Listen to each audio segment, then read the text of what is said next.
বিয়ের আগে না আমি কোনো কাজই করতাম না, বাট টুকটাক রান্না করতে ভালো লাগতো, কিন্তু বিয়ের পরে যে রান্না করা এটাও একটা শখ হয়ে দাঁড়াবে আমার, এটা না আমি একদমই ভাবতে পারিনি। আজকে ব্লগটা হচ্ছে আমার 2 দিনের একটা ব্লগ, সো তোমরা আই হোপ ভিডিওটা এনজয় করবা। আর এখানে হচ্ছে আমি ব্লগটা রাত থেকে স্টার্ট করেছি, মানে বৃহস্পতিবার রাত থেকে। এখানে আমি হচ্ছে 1 কাপ ভাত নিলাম, একটু হচ্ছে সবজি নিলাম, মাছ নিলাম, আর সাথে সালাদ নিলাম। দেন এরপর আর কোনো ক্লিপস নেওয়া হয়নি। সেই সময় উঠে দেখি যে আমার সবকিছু খুবই এলোমেলো হয়ে আছে, জানালা টালা সবকিছু খোলা। আমি নর্মালি জানালা খুলে ঘুমাই না। আর এরপর দেখলাম যে বেডের উপরে কাপড় চোপড়ের একদম অবস্থা খারাপ, ছড়ায় ছিটানো সবকিছু। টু বি অনেস্ট, আমার না কাপড় গোছানোর কাজটা একদমই ভালো লাগে না, মানে আমার গুছাইতে ইচ্ছা করে না কেন জানি। এই গুছিয়ে আবার এই সবকিছু এলোমেলো হয়ে যায়। ইফতার করার পর যদি রাতে ডিনার করি সেদিন কেন জানি সেদিকে আর কিছু খেতে একদমই ইচ্ছা করে না, পেটটা একদম ভরে ভরে থাকে। এই জন্য এখানে আমরা 2টা এগকে বয়েল করে নিলাম আর সাথে 2টা খেজুর নিয়েছি। এটাই হচ্ছে সেই দিনের আমাদের সেহরি। নেক্সট ডেতে আমি এখন আসলাম ইফতার বানাতে। আর আজকেও আমার ইফতার বানানোর জন্য প্রেশার খুবই কম। আজকে আমি জাস্ট হালিম বানাবো। একটা সময় আমার হালিম একদমই পছন্দ ছিল না, বাট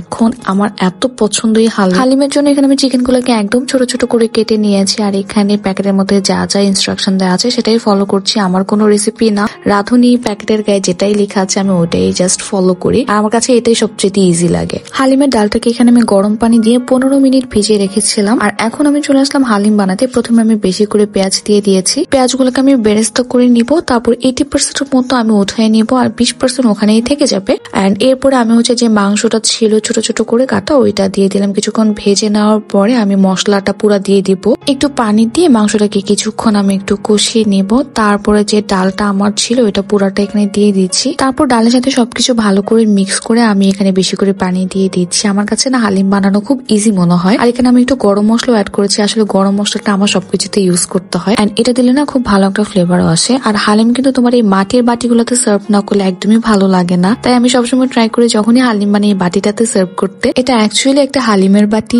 ছিল।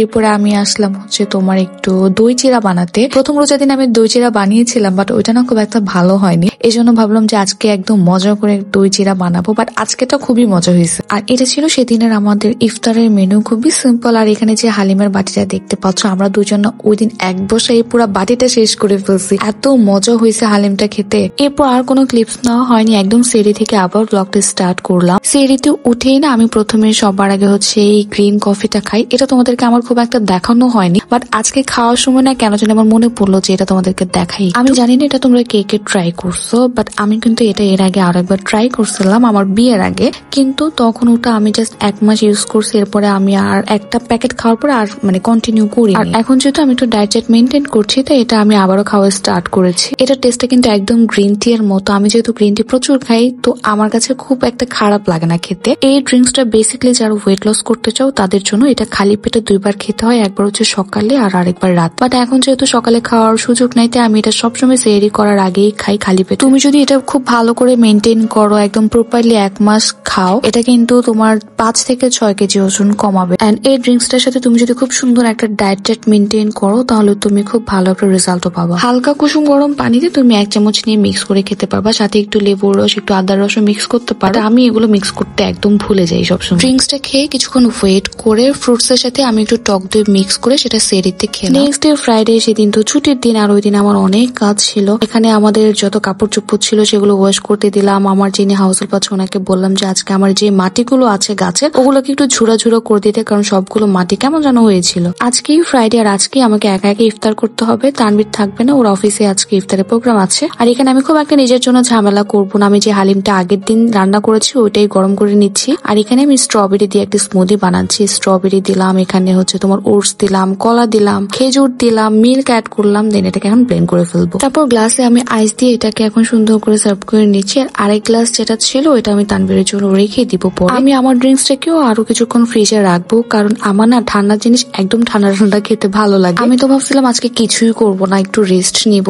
বাট ভাবলাম যে না, একটা স্মুদি হলেও বানাই, না হলে একদম খালি খালি ইফতার। আবার কেউ বললো না হালিমের মধ্যে এত সালাদ কেন। ভাই আমি এভাবেই খেতে পছন্দ করি, একটু সালাদ বেশি দিয়ে। আমি নুডলস, হালিমে, চটপটি সবকিছুতে না একটু সালাদটা বেশি বেশি দিয়ে খাই। যেহেতু আজকে একা ছিলাম, ডাইনিং এও বসিনি, আজকে সবকিছু বেডরুমে নিয়ে আসছি, ওখানে বসে বসে খাচ্ছিলাম। একা একা ইফতার করতে কেন জানি একদমই ভালো লাগে না। তারপর তানভীরও চলে আসলো, আরো টুকটাক অনেক কিছু নিয়ে আসছিল। এগুলো মিললে আমাদের একটা প্ল্যান আছে, ওই প্ল্যানের জন্য নিয়ে আসছে। আর কি প্ল্যান সেটা তোমাদেরকে নেক্সট ভিডিওতে বলবো ইনশাল্লাহ। আমার জামাইকে কোনো কাজ দিলেও কোনো কাজে পারফেক্টলি করতে পারে না, একটা না একটা ভুল করবে। ওকে আমি বলছিলাম ঢাকনাওয়ালা যে বাটিগুলো আছে ওয়ান টাইমের ওগুলো নিয়ে আসতে, তোমাদেরকে আমি দেখাচ্ছি একটু পরে। বাট ও ওইটা না নিয়ে এসে আমার জন্য এগুলো নিয়ে আসছে। এখন এই যে এই বাটিটা আমি ওকে নিয়ে আসতে বলছিলাম, কিন্তু ওটা না এনে ও হচ্ছে এগুলা নিয়ে আসছে। এখন এগুলাতে আমি যদি কাউকে কিছু দিই কতটুকুই বা হবে। তারপর আবার উপরে লেখাও ছিল এটা মেনলি আমাদের বাসার সামনে একটা বিরিয়ানির দোকান আছে, ও ওইখান থেকে আনছে, বেশি দূরে যায় না। আমার আজকের ব্লগটা এতটুকুই। সবাই ভালো থাকবা, সুস্থ থাকবা, দেখা হবে নেক্সট ভিডিওতে। আল্লাহ হাফিজ।